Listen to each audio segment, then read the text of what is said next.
Good morning, everyone. My name is Suzanne Costello, and I'm the CEO of the Institute of Public Health. I'm delighted to welcome you to Healthier Aging Through Arts and Creativity, a webinar to launch the IPH Arts and Creativity Evaluation Toolkit and Learning Pathway. It's great to see such a large audience from such a diverse range of backgrounds online this morning, and thank you very much for taking the time to attend. When in 2019, WHO published a review of the evidence on the role of arts in improving health and well-being, it was a recognition of something that many of us have known for a long time, that engaging in arts and creativity can be a rewarding, expressive, and life-enhancing experience, and the evidence supports that. Arts and creativity are a valuable way to increase people's health and well-being, particularly for older adults. And while this concept is well developed in healthcare settings in Ireland, its role in enhancing well-being in everyday life deserves more recognition. Our focus at IPH is highlighting the role of arts and creativity as a way to support health and well-being, especially in older age. And the evaluation toolkit is a very practical and useful resource to support this aim. I would like to thank my colleague, Professor Roger O'Sullivan, who's been to the fore of this work for many years. We're also delighted to welcome our excellent panelists this morning, Stephanie McKervill, Head of Operations and Artistic Direction at ArtsCare, Dominic Campbell, the Irish Hospice Foundation, Global Brain Health Institute and Creative Aging International, and Dr Tara Byrne, Arts Programme Manager at Age and Opportunity. I would also like to acknowledge the work of our former colleague, Dr Laura McQuaid, who contributed significantly to the resources being launched today during her time at IPH, and that of our current colleague, Toby Finch, who will be presenting the work this morning. I do hope that these resources, which will be available on our website and via the digital learning platform Public Health Matters, will be useful to you in your own practice, and that this morning's discussion will be a foundation for further work and collaboration. I'm pleased now to hand over to Toby for the presentation, and I hope you have a beneficial discussion. Thank you all for joining us today. I'm delighted to be able to present to you on the launch of our evaluation toolkit for arts and creativity and its associated online learning pathways. I'll quickly run through the structure of the presentation. I'll first give a brief context and background as to what led to this program of work. I will outline some of the previous work IPH has carried out on arts and creativity. I'll then give an overview of assessing the impact of arts and creativity interventions for older people, which is our new public health evaluation toolkit. After that, I'll run through our two online learning pathways, Arts and Creativity, Lessons for Active Aging, and a how-to guide, Evaluation Methods for Arts and Creativity Programs. I'll then finish with some concluding comments and a summary. So I'll begin with a little bit of context. One of the greatest successes of public health is that people are living longer than ever before. Whilst many people enjoy good health into their later years, the prospect of having good physiological and psychological health is not always evenly distributed amongst older adults. And arts and creative activities are increasingly being explored as a way to support health and well-being.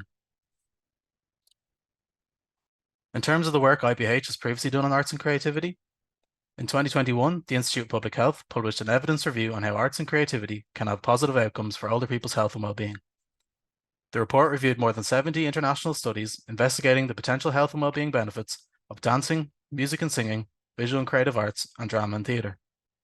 The evidence in the report shows that participation in group-based arts and creativity can have positive physical, mental, and social health impacts for older adults. The findings support the importance of participation in the arts for older adults, especially for the promotion of positive health and for the prevention or mitigation of ill health in later life, for both public health and the arts and creativity agenda. However, it did flag that there was a need for more high-quality data, especially in the visual and creative arts and drama and theatre. A review of economic evaluation methodologies for assessing arts and creativity interventions for older adults was also carried out in 2021. This report by two health economists found that if arts and creativity interventions are to effectively compete for scarce resources with more traditional health interventions, it is important that the economic methods employed are suitable for public health interventions. A key recommendation of the Arts and Creativity in Later Life, Implications for Public Health and Older People report was the need for an evaluation toolkit for the arts and creativity sector to be able to better measure, record, and assess the impact of their programs.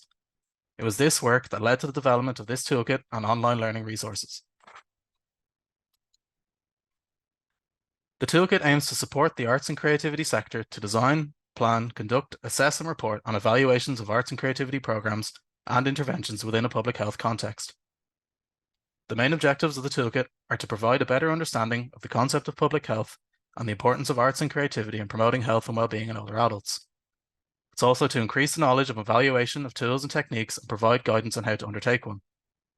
to explain terminologies used in relation to evaluation and the different elements of your work, and to help identify outcomes which matter the most to the people you work with and to your organization.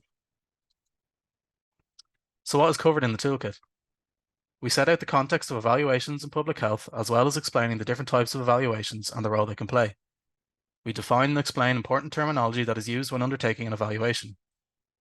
We describe some of the practical steps involved in undertaking an evaluation and building your portfolio of evidence. We also provide some useful case study examples to show how this can be done in practice.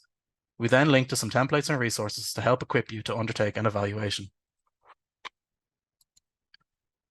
So why did we want to turn the toolkit into an online learning pathway? And why do we create a pathway on the benefits of participating in arts and creativity for health, well-being, and active aging? There are various ways people prefer to take in information. I'd say I fall into the kinesthetic style learning more, where I learn the most by doing. Some people learn best by reading and writing, and others prefer a more visual or auditory learning experience. We wanted to display this information in a more creative way, to describe the benefits of participation in arts and creativity for health, well-being, and active aging in an interactive manner. We also wanted to create a more interactive way of understanding the public health evaluation toolkit. The online pathways are designed to be dipped in and out of at your own pace and are a more colourful method of digesting the important information in the toolkit and regarding the benefits of engaging in arts and creativity. But before I bring you through the learning pathways, I'll first explain how to access them. The Public Health Matters platform and app serve as a communications tool and a digital learning platform, enabling IPH to develop and deliver short learning courses on issues, whilst also keeping subscribers up to date with the work of IPH and key public health developments. You can access the Public Health Matters desktop platform at learning.publichealth.ie or download the Public Health Matters app for free on the Google Play and iTunes Store. The courses are free and anyone can register their account. On entering the Public Health Matters platform, you can see the range of courses available and enroll in the pathway. When following the pathway, other activities are unlocked as you complete them. So now that you know where to find the pathways, I'll begin sharing our newest additions. The first pathway I'll discuss will be Arts and Creativity, Lessons for Active Aging. The learning objectives of this pathway are to provide an understanding of the role of arts and creativity in promoting health and well-being in older adults, to help understand what exactly is considered as arts and creativity, to increase awareness of the current levels of participation in arts and creativity in Northern Ireland and Ireland, and finally, to provide further arts and creativity resources related to older adults. The content is divided into two topics. The first is background information. This includes how to define arts and creativity, as well as participation levels in Ireland and Northern Ireland. The second focuses on how arts and creativity can help improve health and well-being. It covers the various benefits of participating in dance, music and singing, visual and creative arts, as well as theatre and drama. Then there's an interactive summary table that brings together all the levels of evidence of the benefits of the previously mentioned activities. It finishes with some lessons for policy and practice. I'll now show you some images from the various sections of the learning pathway. The levels of participation in arts and creativity in both Ireland and Northern Ireland are shown. The pathway also demonstrates how various types of arts and creativity can help to improve health and well-being. It explores the evidence of benefits of different forms of arts and creativity, for example, dance. Once you've completed the pathway, you'll be directed to take a quiz based on the information previously covered. You'll be asked 10 questions and a score of 60% or more is required to pass. You can retake the quiz as many times as necessary. It's really just intended to help reaffirm some of the facts of the module. Next, I'll run through the how-to guide evaluation methods for arts and creativity programs pathway. The learning objectives of this pathway are to provide an understanding of the different types and benefits of program evaluation, to provide guidance on the approaches and tools used to undertake an evaluation, to help to identify the most appropriate tools to measure health and well-being outcomes, to provide information for reporting project activities and outcomes, and to explain terminologies used in relation to evaluation. The content is divided into 5 topics. The first covers the definition of evaluation and the relevant types of evaluations for arts and creativity programs. The second focuses on how to undertake an evaluation. It includes practical steps, designing a logic model, and some key terms like outcomes and indicators. The third topic is about the types of data and methods for data collection. The next topic covers how to analyze and interpret the data you've collected with some examples of tools that can be used to help. The final topic describes how to share your findings, as well as providing a flow diagram of all the key steps for an evaluation process. I'll now show you a few images from this pathway. Here's an example from topic 1 describing the benefits of evaluation and some of the questions evaluation can help answer. The main types of evaluation covered in this pathway are needs assessment evaluation, process evaluation, outcome and impact evaluation, and economic evaluation. Here's an image from topic 2 of the pathway, how to undertake an evaluation. The third topic of the pathway covers data collection and methods. This particular section discusses the different quantitative and qualitative methods that can be used. The final topic focuses on how to share your findings. It includes the key things to consider and how exactly to set out a written report. It also includes a flow diagram of the essential steps to take in evaluation. Once you've completed the pathway, you'll be directed to take a quiz based on the information previously covered. You'll be asked 8 questions, and a score of 60% or more is required to pass. You can retake the quiz as many times as necessary, and again, it's just to help with going over the information previously covered. The evaluation pathway also includes a series of real-life case studies. They are designed to encourage reflection in relation to practical steps when undertaking an evaluation. The objectives are to illustrate how evaluation techniques can be used for different types of programs, to describe the specific types of data collection methods used in evaluations, and to provide information on the types of measurements and outcomes that can be used. The case studies examine evaluations of a large-scale program, a funding program, and a community-based program. Each one provides information on the program's background, objectives, and any associated activities. The different methods used and overall outcomes of the programs are shown as you are asked some questions related to evaluation. Users are then awarded a certificate of completion after finishing the pathway. So a quick recap. Assessing the impact of arts and creativity interventions for older people, a public health evaluation toolkit can be found on our website, and the online learning pathways can be found in our free Public Health Matters app, or you can access via your desktop. Before I move on to the acknowledgements, I'd just like to leave you with these concluding comments.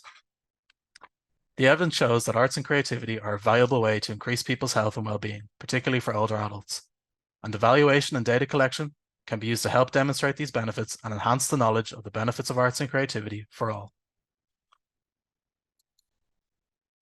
So I'd like to thank everyone who helped to review both the toolkit and the learning pathway for their insight and helpful comments. I'd also like to thank our former colleague, Dr. Laura McQuaid, who started this program of work. I'd like to thank Orion Learning for working with us on the project and for developing the resource into an online learning resource.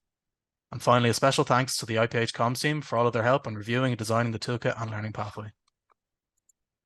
So that's it. Thank you very much for listening to my presentation. I have my email there if anyone has any questions at all about the toolkit or learning pathway, and I'll hand you over to Roger for the panel discussion now. Thanks again. Thank you, Toby, for a great overview. And now we're going to move into the panel discussion. So can the panel please put on their cameras? Thank you, everybody, for joining today. We have about 30 minutes now just to reflect on what's been presented, but also to discuss the area of arts and creativity. So we'll start off. Dominic, how did you become interested in the area of arts and creativity? I've heard you tell this story before, so just briefly. There's several different ways. Firstly, good morning, and secondly, congratulations. It's great to get to this stage. I can see an enormous amount of work that's gone into this. So how did I get started in this? I got started in this in several different ways, I suppose. The first way is personal. So I discovered at a very early age that I could create my own little world. I could do that by going to the library and reading the books in the library. I could do that by drawing and making a space into which I moved. And then also I could move the pieces of that world around a bit. So if you make a sketch, you've got control over that environment. And so it helps with mission, value, and purpose, I guess. And as I got older, I started to get, and I went to college and did all of that. I got interested in what does art do? Why do we have art? Why do people always make things? Why does this happen for millennia? Why has it always been part of cultures and societies and anthropology? And what does it mean now? Part of that was wondering about who gets to make art, what, where, and when, and how and why. And part of that became about older people. And then that's led to a whole other growth. So yeah, that's it in brief. Roger, back to you. Thank you. And I should say, If anybody wants to submit a question to the panel, please submit it in the Q&A. So Stephanie, again, like in a nutshell, it's a difficult challenge, but just reflecting, Well, my original experience with the arts is theatre-based. So I trained as an actor and toured as an actor for a long time, and I really enjoyed drama, theatre, and the backstage side of things as well. That led me into working with theatre and people with learning disabilities. And the experiences that I had with Dark Horse Theatre, based in Huddersfield in England, using different approaches to make sure that people were working at the same level, whether they were learning disabled or not, was really exciting. And on my return to Northern Ireland, I discovered ArtsCare, and they work with everybody from very young children right up through to older people. And that opened me up to not only theatre, but then dance, visual arts, music, and I suppose figuring out how the arts can be engaging and accessible to everybody, no matter who you are, no matter what age you are. That's a great message. Engaging and accessible. That's a really great message. Thank you. And Tara, so I've read your bio, so I kind of know this, but it's good for other people to hear your story. Just briefly, how did you get?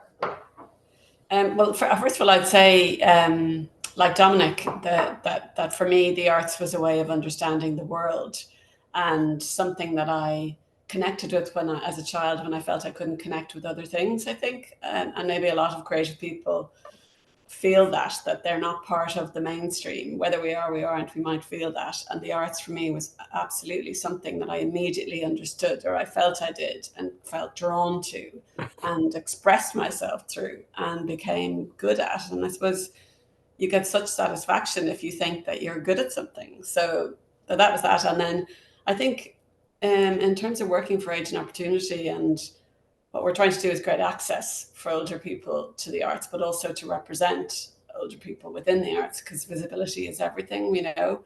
I would say that comes, I think, fundamentally from a place of social justice, which is that the arts are for everyone. It's a total cliche, to say that, but it really should go without saying.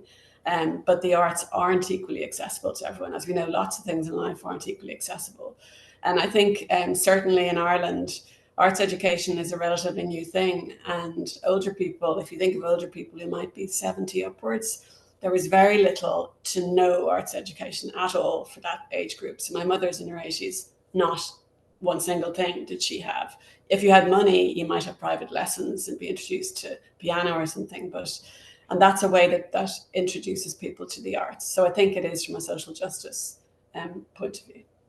That's great, Tara. Thank you. Thank you. So we've got 3 different experiences, but some really nice connections between them. So if we just reflect on, from your experiences, what difference does arts and creativity make for older people? I'll go back to Dominic, and then we'll go to Tara. So Dominic, so what difference from your experience, the range of projects, what insights on the difference of arts and creativity, what difference does it make for older people? So the starting point, I think, is it makes the difference that it makes to everybody else at every other age of life. It's a kind of, meaning, value, and purpose, even if it's moving the words around in a poem or using some paint, all of that good stuff. There are the ability sometimes to express things for which you might not be able to find the words, or to help you find the words. And then I think the bigger things that are really kind of specific to older age are about social connection. They're built around social connection. They're about becoming visible in a society which says over a certain age, when you're no longer economically viable, you are less visible. They're about challenging the traditions and expectations that we grow up with ourselves. So our own inherent ageism, I suppose, whether that's a capital A ageism or a small a ageism. And as somebody said, visibility is critical. If I can't see it, I can't be it. So it helps with that. Yeah, that would be the main things, I think. Yeah, I think that's a great, message. What you can see, you can be. I think that's so important, and we often forget that. So Tara, what about you? what insights, from Age and Opportunity or across your previous work have you experienced about the difference that arts and creativity makes for older people? Again, I'd start with what Dominic said, which is that the same difference it makes for everyone. But I suppose the visibility is something that's particular to older age. So if there is an invisibility because of ageism, and art makes you more visible, then that's an enormous thing, I think. I think not to underplay entertainment and enjoyment, which is such a basic kind of motivation or motivational factor in life. If you don't enjoy something, you're not going to do it. But like, why is it enjoyable? What I would say is we had a really interesting focus group in Age and Opportunity of older men yesterday, asking them why do they engage in the arts or why do they not engage in the arts.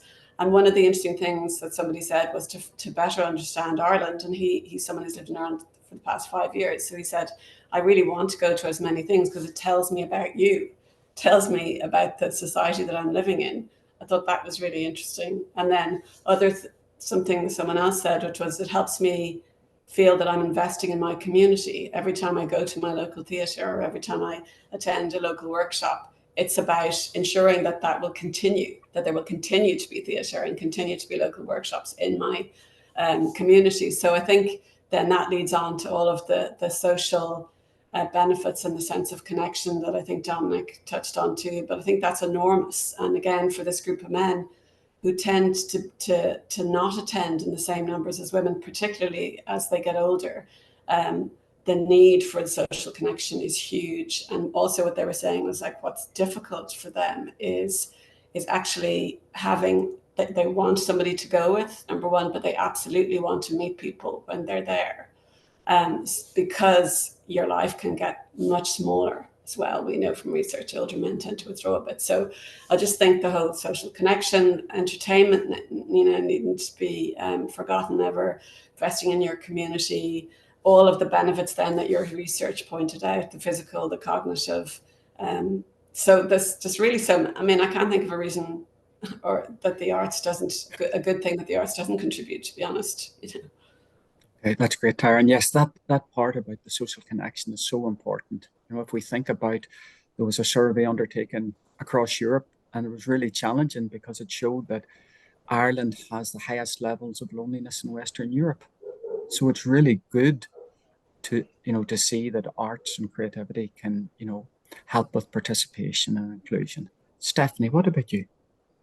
Well, for the past 13 years, we have been running an Older People's Arts, Health and Wellbeing Festival, which has been funded by the Public Health Agency. And in last year's report, so all of the older people that engaged in those workshops, 75% of them highlighted in their responses the importance of meeting and being together. So it really was about that connection and having an opportunity to be listened to and valued as well. The idea of co-design and co-production, having a voice and being heard and seeing that be made into something in the fruition of your labor with a group of people coming together with one purpose, really provided then a sense of purpose for the participants as well. So I think that's coming from them directly. So that's exactly one of the positive outcomes and reasons to do it. Also, for enjoyment and fun, that was extremely high up there. Something that people can go and experience and step out of their comfort zone a little, and learning new skills. I met a gentleman recently who was 92, and he was an avid painter. He really enjoyed painting, but actually hadn't started painting until he was 87. So he'd been painting for 5 years, discovered he was really good at it, and had previously been told, oh, you're not very good at this, at school, all these limiting beliefs, as Dominic had mentioned before, these limiting beliefs, even from primary school level, we're told, oh, really, you shouldn't do that, or you can't do that, maybe you should try something else. And it's about breaking down those barriers and giving people the opportunity to go and experience something else. You're never too old to learn something new. That's great. That's really, really great. And there's some themes, I'm just making a note of it here. Finding voice, developing skills, confidence. And, I'm struck by Warren Buffett the billionaire was asked what was the best investment that he's ever made. And people thought he was going to go through all the different stocks and shares. And he said, the best investment I've ever made is in myself, developing my knowledge and skills. And I think that's something about arts and creativity. And Dominic, you were talking about that there, about the meaning, the value, and the purpose. So we recognize that. We recognize the value of arts and creativity. How can we help increase the understanding of the benefits of participating in arts and creativity among the wider population for older people? How can we increase the understanding and the value? What needs to happen? Tara, go on. Dominic, I see your hand up. Go ahead. Okay. Tara, okay. Sure. I mean, the best way, there are challenges to this no matter what, but the best way is to try and encourage people to participate, because that's when you really understand the benefits. It's when you actually go to an event or take part in a workshop. So you need people to be right in it to see the value of it.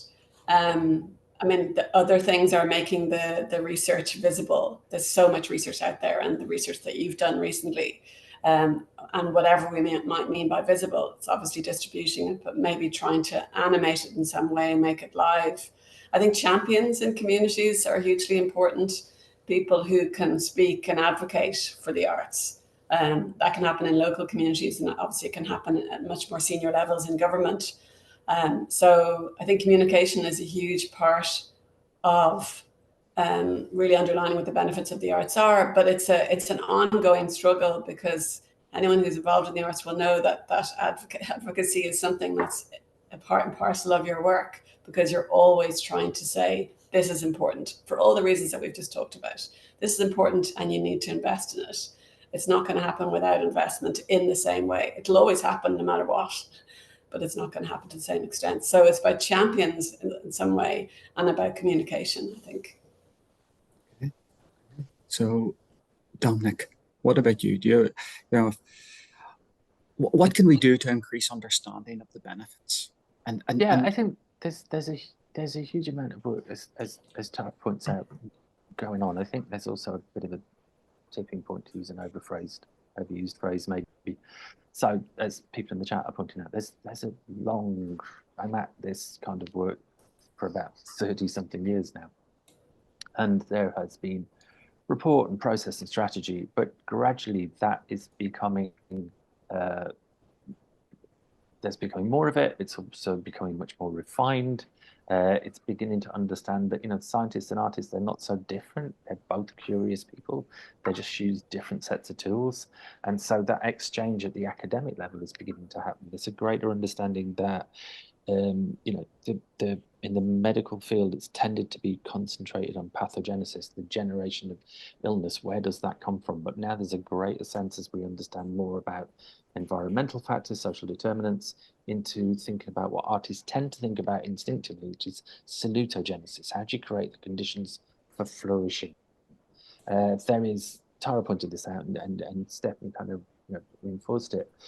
There's a lot of undoing to do. There's a lot of undoing in the way that education has segregated the way that people think, in the way that it's said, well, that stuff behind the red rope, it's for you. Arts is all about objects and in big shiny buildings, when actually it's not. Creating stuff is about process. It's about making stuff. Everybody gets to make stuff, as Tara said so eloquently. You get to see, how your community, how the place that you live, makes stuff up. And the great, fantastic thing about the arts is it's all about making up stuff. It's about making stuff, about making sense.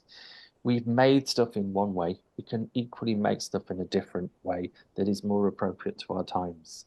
And those together, I think, collectively increase the understanding. And then finally, I just add a little bit of neuroscience. So, one of the things that they're beginning to understand as neuroscience becomes better at doing neuroscience is that we are feeling machines that think, to quote the Damasios. So we make understandings through sense. We might post-rationalize. We find the research tool that helps us understand the thing that we kind of feel. And putting those together, I think, is the sweet spot.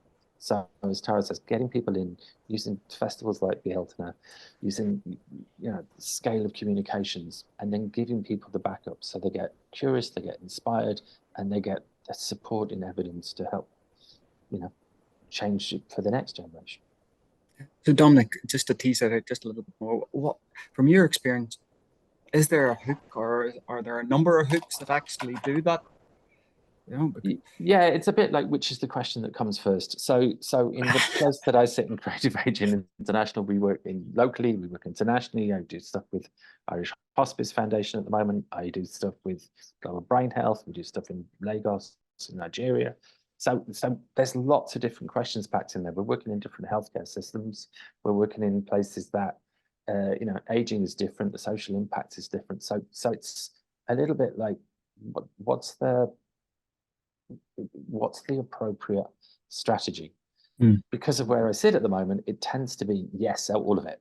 And I know, as much as and because I'm an instinctive collaborator, but I believe it takes a collaboration to make these significant shifts. So I think tools like the ones that you've developed, also the way that you've developed it, the fact that it's usable online and it works as an education tool, fantastic. Those plus the festivals, plus all the strategies are important. There isn't really a one. It's about working across. And the reason I think it's important to work across is something like age, for instance, or the challenges of older age. The solutions don't sit in any one department. They don't sit in a department of state. They don't sit in a department of a local authority. There is much about travel and transport or housing or that sort of care as they are about things that traditionally sit in the health department. And the arts throws this up, working with groups of older adults throws us up all the time. So that's why at the moment, I think the cross strategies are really important, and as many tools as you've got to make the case and make the argument. Okay, Dominic, thank you. Stephanie, any thoughts on that about, how do we help people understand? You mentioned fun, you mentioned connections. So how do we help people increase their understanding of the benefits of arts and creativity, especially for older people?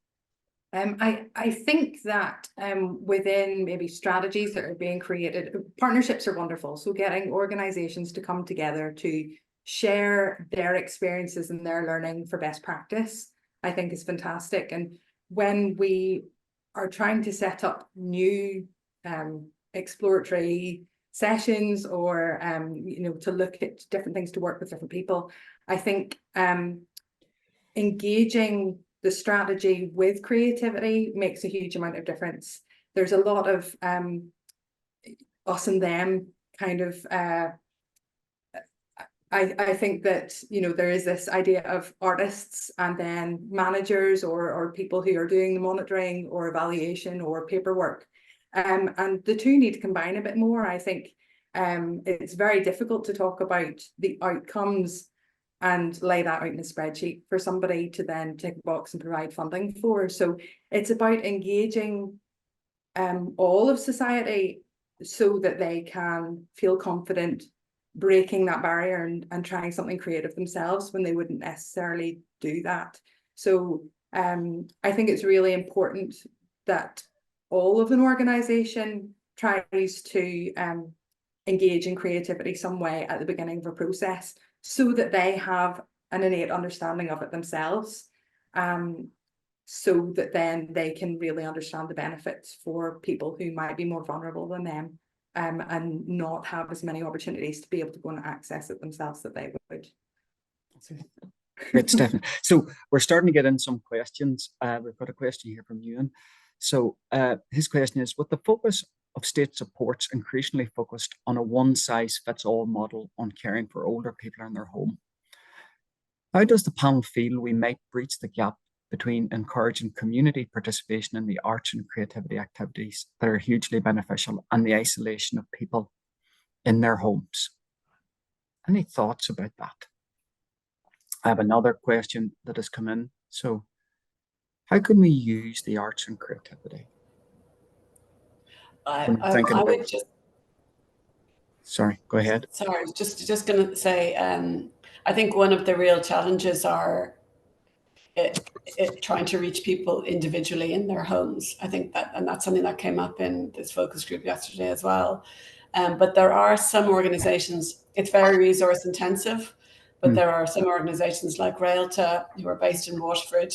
They used to be called Waterford Healing Arts Trust, if anyone knows them. And they actually go in, they have a program that goes into people's homes. And artists spend time there and build up, obviously, really close relationships with those people.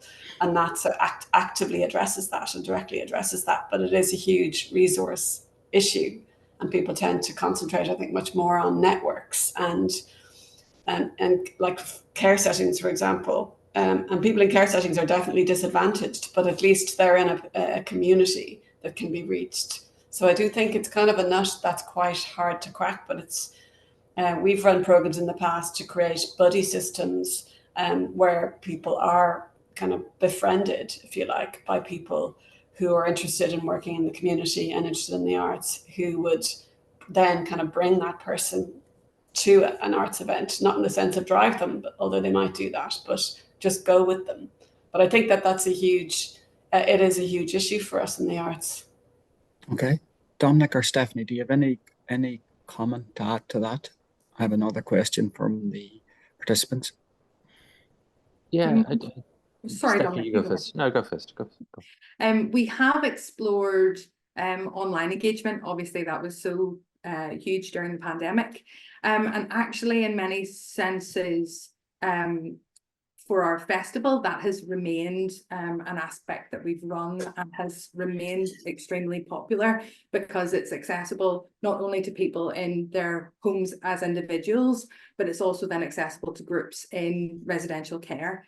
And so I think there has been a tendency, probably because everybody, even though we're on Zoom now, got, I think, a bit tired of digital engagement. I think that is a tool that really does work for people, particularly individuals, particularly in rural settings as well.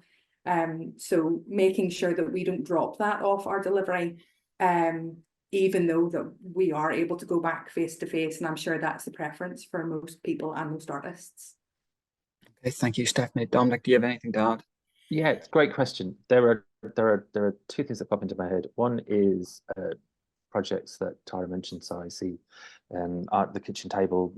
There's details of that in the chat. There's also Hearth, which is around Mayo.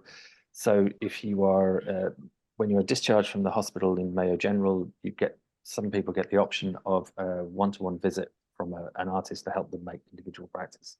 They're great. They're labor intensive. I think the solutions are yes and solutions. So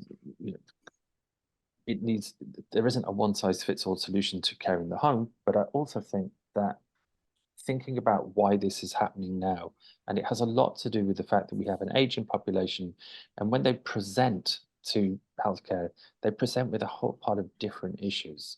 And those issues are chronic conditions, not acute conditions.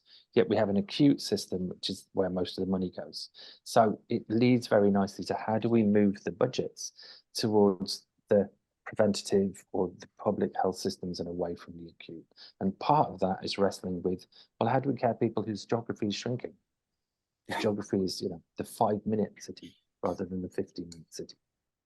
Yeah, great. And that actually fits in very nicely. We have a question here from Adele up in Developing Healthy Communities up in the Northwest.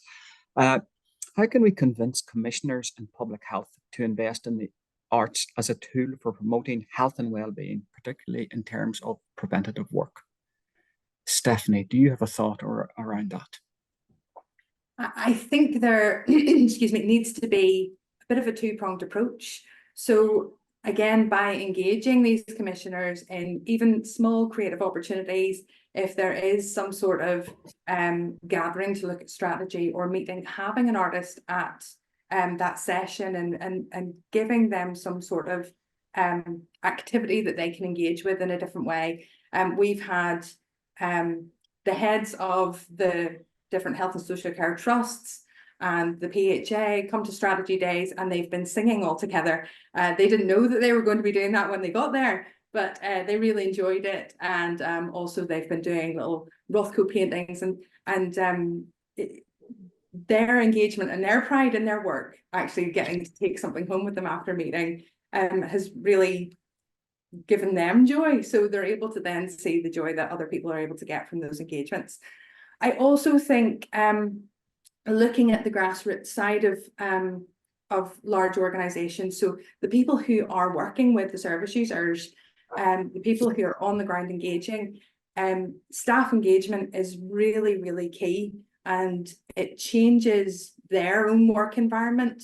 So giving opportunities for their own creativity and health and well-being and their benefits will then make them happier in their own working environment, but also working with their, if they're in a care home, working with their residents means that they can do co-design, co-production projects together that really then build their relationship. So they are changing that kind of sorry, I've lost the word, the level of responsibility. They're coming together as peers within a process, which again then benefits their relationship in the long term, and then not focusing necessarily on the outcome, but it can be very easy then to make artwork or change the environment using the products of what's come and been made, been created together, and that then has a long-term lasting effect on the environment of the staff and the service users. So then I think when commissioners are able to see the outcomes of that, then it does come full circle. So I think you have to come at it definitely from a two-pronged angle, and try and bring everybody together.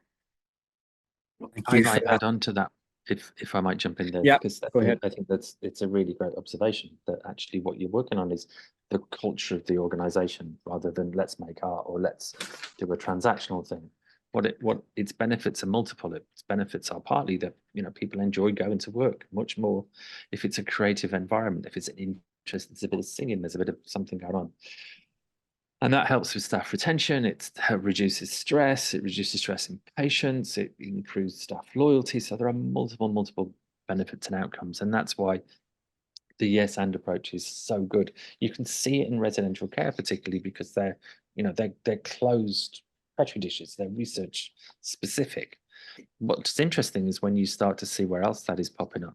So it's popping up in boardrooms, it's popping up in corporate culture, this idea of creativity and innovation. If AI can do all the things that we think we have to do, then what are we? We're basically a set of emotions and creative people. So let's get ahead of the curve.